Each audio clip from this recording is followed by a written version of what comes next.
A morte, embora inevitável, permanece um dos maiores mistérios da existência humana. Ela nos ronda desde a concepção, ainda assim, preferimos não falar sobre ela. Vivemos como se fossemos eternos, ignorando a fragilidade do tempo e o limite finito da vida material como conhecemos. Mas refletir sobre a morte é, paradoxalmente, refletir sobre a própria vida, sobre o que somos, o que deixamos e o que realmente importa. Morrer não é apenas o cessar das funções biológicas. É um rompimento com o mundo conhecido, com os laços afetivos, com os sonhos inacabados e com a matéria. Para quem parte, a experiência é um mistério insondável. Para quem fica, é dor, ausência, saudade.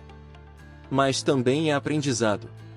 A perda revela a profundidade dos vínculos, a importância dos gestos, a urgência de amar enquanto ainda é tempo.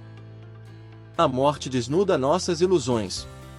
Ela ignora status, riqueza, poder. Igualando todos, o pobre e o rico, o oprimido e o opressor, o sábio e o ignorante, o justo e o injusto, não faz distinção da diferença de sexo, religião e cor. Nesse sentido, ela nos convida à humildade. Tudo o que acumulamos, tudo pelo qual lutamos, tudo o que desejamos, aparentemente perde o sentido diante dela. O que resta? O que realmente importa? Talvez o que permanece seja a lembrança que deixamos nos corações alheios, o bem que fizemos, as palavras que confortaram, os sorrisos que provocamos e o amor que damos. Há quem veja na morte o fim absoluto. Outros a veem como passagem. Independentemente da crença, pensar na morte pode ser um caminho para viver melhor. Ela nos ensina a valorizar o agora, a compreender que o tempo é o bem mais precioso que possuímos. Ensina-nos a perdoar mais rápido, a julgar menos, a escutar com atenção, a dizer, eu te amo, com mais frequência como também a nos inserir e interagir no meio. A morte nos conecta com o sagrado, seja esse sagrado Deus, a natureza ou a própria consciência humana. Diante dela, buscamos respostas maiores, um sentido que transcenda a matéria. É nesse momento que muitos despertam para a espiritualidade, para o autoconhecimento, para a compreensão de que não somos apenas corpo, mas também memória, consciência, energia, história e amor. É difícil aceitar a morte. É difícil compreender uma partida repentina, a doença, o fim de um ciclo. Mas talvez a morte não seja uma injustiça da vida, talvez seja sua maior mestra. É ela quem nos alerta que tudo passa, que cada momento é único, que cada abraço pode ser o último. E, por isso, é ela quem nos convida a viver com plenitude. A morte nos alerta que somos um ciclo. Com início, meio e fim e para os espiritualizados um recomeço. No fim, talvez o que assusta não seja a morte em si, mas a possibilidade de não termos vivido de forma verdadeira. De termos amado pouco, sonhado menos ainda, e deixado de lado o que realmente importa. Que possamos, então, fazer da morte uma conselheira silenciosa. Que ela caminhe ao nosso lado não como ameaça, mas como lembrete. E que, ao partir, sejamos apenas corpo que se vai, pois nossa essência já terá florescido nos corações e mentes que tocamos. Viver consciente da morte em mente não é mórbido, é sábio. Pois só quem aceita a finitude é capaz de viver de forma profunda, a mais inteira possível e genuína. Buscando aglutinar em si valores e significado para o verdadeiro sentido de estar vivo, que é o amor. Consequentemente, nos ensina a conceber que não basta amar somente a vida, mas também a morte, porque ela não está desassociada da essência do ser vivente. Ao redor do mundo, muitas culturas encaram a morte não como um fim trágico, mas como uma transição natural da existência, e, em alguns casos, até como uma celebração da vida.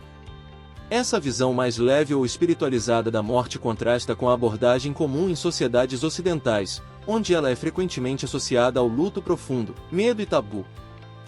A seguir, cito algumas culturas que comemoram a morte como algo normal, até mesmo sagrado. México. Dia dos Mortos.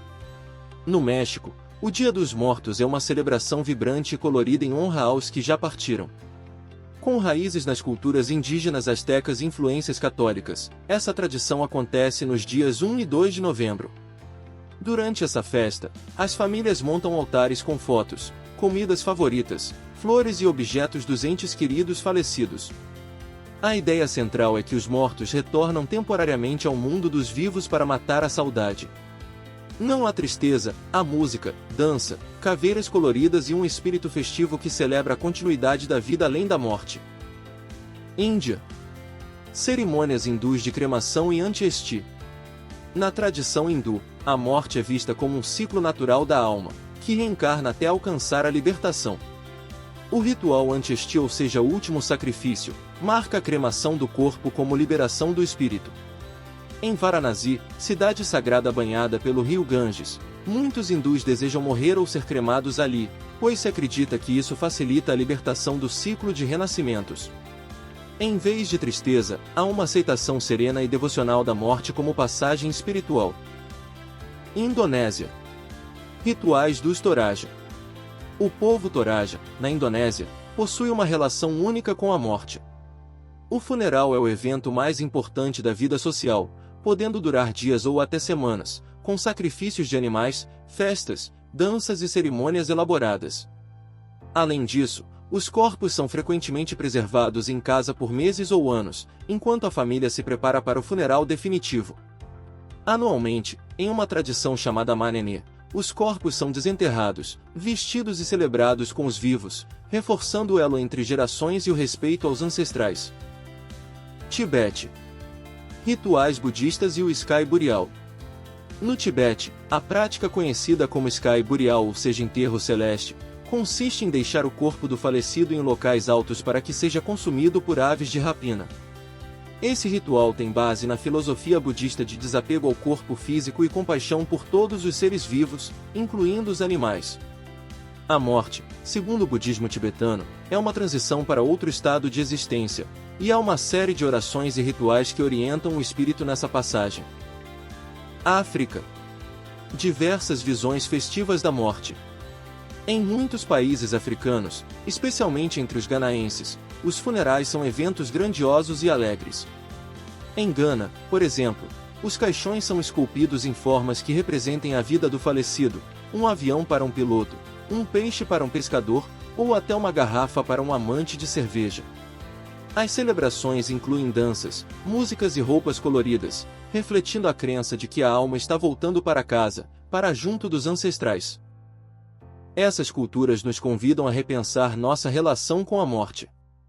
Em vez de vê-la como um fim doloroso, elas a tratam como parte essencial do ciclo da existência, um retorno, uma transformação, ou até uma nova festa.